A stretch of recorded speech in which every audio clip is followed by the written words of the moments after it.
Morning, friends. Today we are going to study the banking sector. In the previous lecture as well, we complete the banking structure. Regarding that, in this slide, we going to study the deep and the comprehensive information regarding banking sector.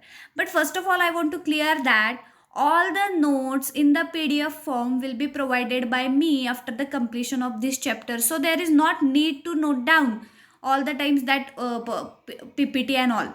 I will provide you the PDF type of notes on your group. So just watch the video, listen it carefully and clear the concept. That is your first work. After that we will talk about the notes and it will provided by me because this subject is for SDC. Get it, guys?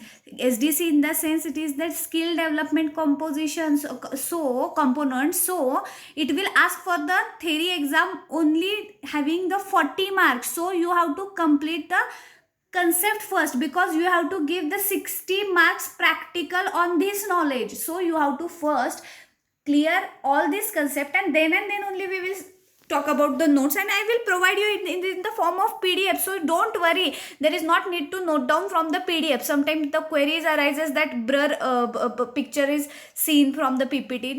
So not need to write down from the video lecture. I will provide you all the notes in the PDF form and in the simple knowledgeable language. So don't worry about the notes. Okay, now just focused on the video lecture, listen it carefully. So in this lecture again we will going to focused on the banking sector.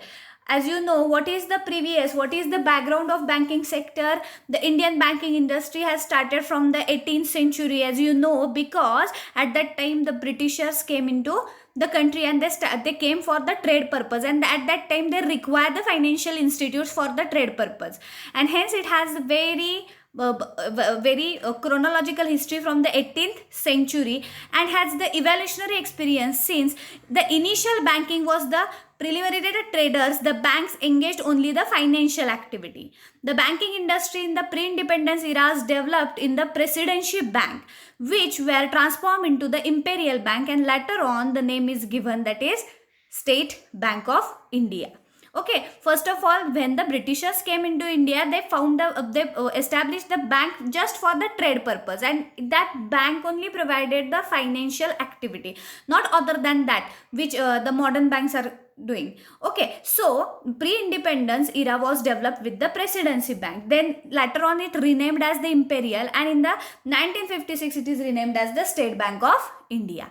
Okay, the initial day the industry saw the majority private ownership and highly volatile work environment. When the banks was established at the time of pre-independence, the private ownership is there, privatization of the banking is there, and so that they are not entertain the common people like you and me. So there is need to nationalize that bank, means it should be the control under public sector. Hence in the 1969, under the guidance of Prime Minister Indira Gandhi, the 14 major bank was nationalized. The main reason behind the nationalize was to provide the credit for the agriculture sector, because at that time as well, the large number of people, near about 80% of population people are engaged into agriculture and allied activity, and these banks, when they was under the private hand control, they are not entertain the farmer, they only entertain the industrialist and the traders. त्यावेळेस ते शेतकऱ्याला उभंही करत नव्हते, ते फक्त ट्रेडर्सला आणि इंडस्ट्रियलिस्टलाच कर्ज देत होते. And so that to avoid this problem, to provide the finance for the primary sector, the nationalization was did in the 1969. Now you have to study what is the banking sector or the financial institute. The question will be asked for the 10 marks. Explain the financial institute in the Indian economy. Now, first of all, I want to clear that the financial institute, in the last lecture we also studied that there is Apex Bank, then Commercial Bank, Cooperative Bank and Development Financial Institutes. Amongst these, the Reserve Bank of India is the Apex Bank. You can see in the slide as well. Reserve Bank of India is the Apex Bank. Under the Reserve Bank of India, there are two types of bank, that is scheduled bank and non-scheduled bank. In the last lecture, we studied about what is the scheduled bank.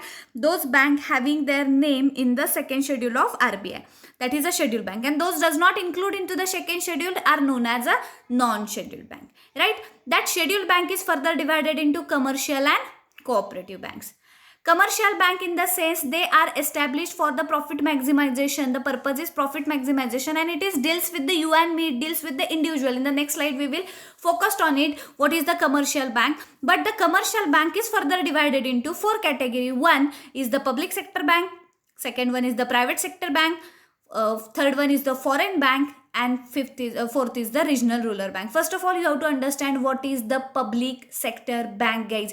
Public sector means under the control of government, when the banks has maximum stake under the hand of government, or it is the maximum shares are owned by the government. These are called as public sector bank, like a SBI and their associates, or the nationalized bank are there. Private bank, what is the definition of private bank? When the maximum stock or the shares are held by the private entity are called as a private bank. Third one is the foreign bank. Foreign bank means which those having the main office in the other country and their branches in our India, that are the foreign banks. And the last is the regional rural bank. Regional rural bank are established to focus on the particular region. And what is the main function of RRB? To understand the scarcity of that particular region, and according to that scarcity they have to provide the loan. These are the regional rural bank. Mostly they are working for the agriculture and rural development. Okay, the next one is the cooperative bank. You know, cooperative bank in the sense the banks which is established for the agriculture and rural development. There is no motto of the profit maximization, rather than they are think about help each other or the cooperate each other.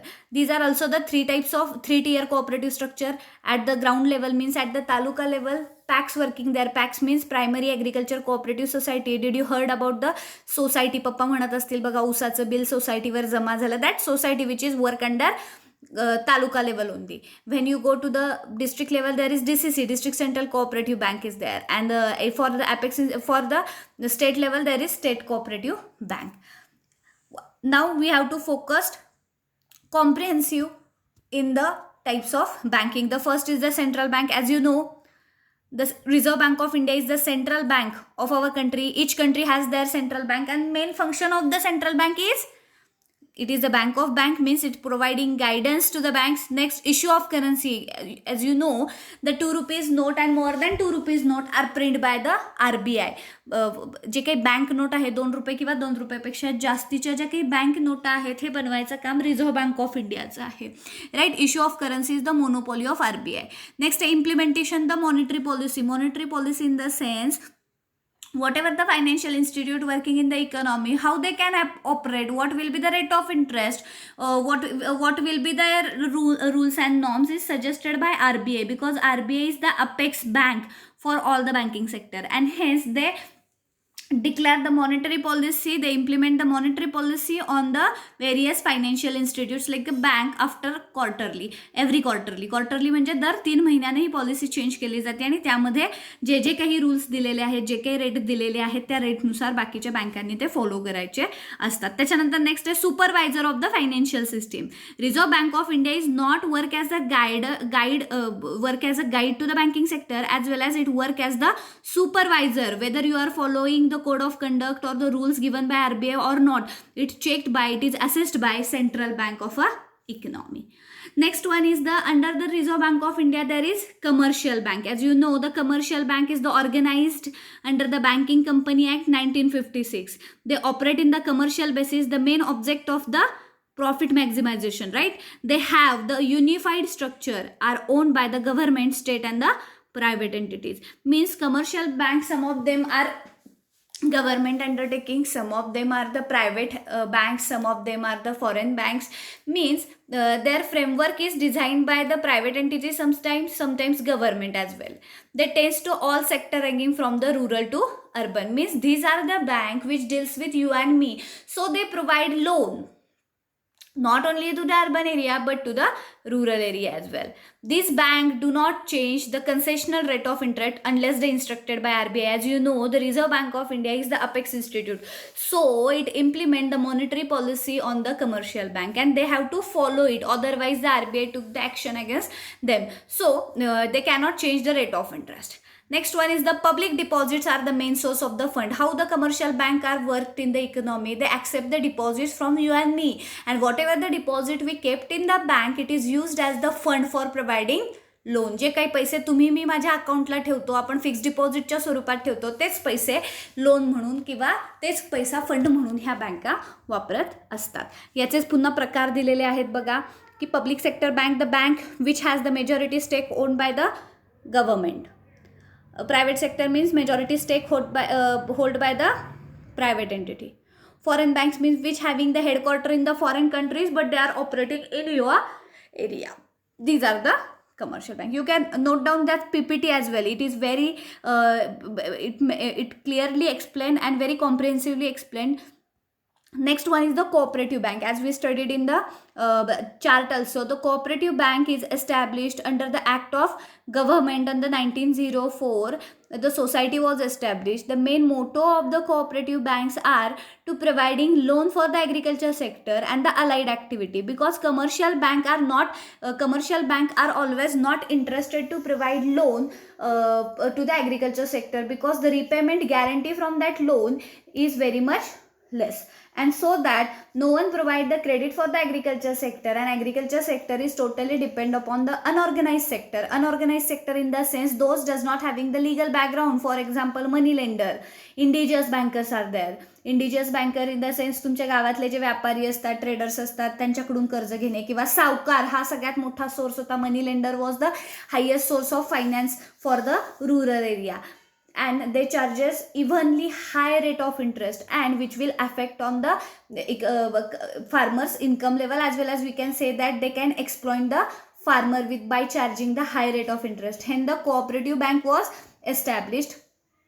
The main motto of the cooperative society or the cooperative bank was there to help each other, not for the profit maximization like a commercial bank. So the cooperative bank was established. These banks are organized sector by the government act. As you know, the main goal of the cooperative society is it promote the social welfare by providing concessional loan. Means here they are not charging the higher rate of interest and earning the profit from it. Instead of that, the motto of the cooperative bank is to earn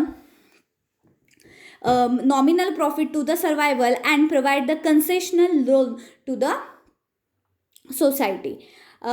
Nowadays the NABARD provide the fund under the cooperative banks for the rural development as well. It is not only focused on the agriculture development, but nowadays you know the NABARD is also interested to provide the finance for the rural development, for building the road construction, for irrigation purpose, for water supply purpose. Various things which are not present in the rural area can be provided by the efforts taken by their apex institute, that is NABARD. And cooperative bank, always mind it, cooperative banks has the 3-tier structure, that is PAX, SCB and DCC. PAX is working at a taluka level, DCC, that is district central cooperative bank, working as a district level, and for the state government, for the state controllers, there is state cooperative bank. All of these 3 banks are providing short term and medium term finance, but when the farmer require the long term finance, then there is state agriculture and rural development bank was established. Is nothing but the large it is a large scale institutes. You can say that these institutes are providing long term loan, because you know in the agriculture sometimes the farmers arises the need for the long term loan, and these 3-tier structure are never providing long term loan. To fulfill the demand of that farmer, state agriculture and rural development bank was established. Is working at a primary level and at a state level. The main agenda of this institute as well is to provide the long term finance for the agriculture sector. Okay, this is all about the banking sector, or you can say the financial institute in a Indian economy. In the next lecture, we are going to study what are the role of cooperative in economic development, because in the next lecture we will study about the next content regarding financial market.